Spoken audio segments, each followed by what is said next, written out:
నున్నవి 7 మరియు అధోలోకాలు కింద ఉన్నవి 7. 1 ఊర్ధ్వలోకాలు పైనున్న 7 లోకాలు. ఇవి పుణ్యం చేసుకున్నవారు దేవతలు నివసించే ఉన్నత లోకాలు. సత్యలోకం బ్రహ్మలోకం సృష్టికర్త బ్రహ్మదేవుడు ఉండే అత్యున్నత లోకం.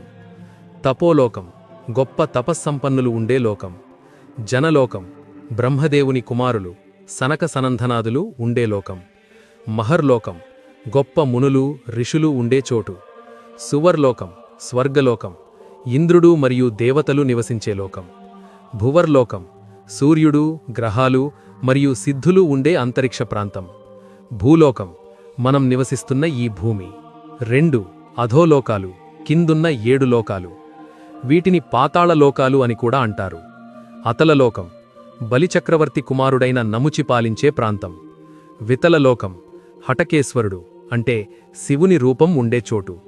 సుతలలోకం భక్త ప్రహ్లాదుని మనవడు బలిచక్రవర్తి నివసించే లోకం.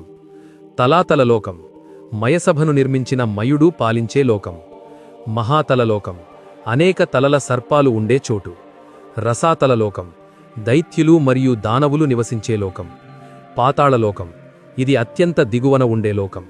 ఇక్కడే ఆదిశేషుడు భూమిని తన తలపై మోస్తూ ఉంటాడని చెబుతారు. మనం తరచుగా ముల్లోకాలు అని వింటుంటాం.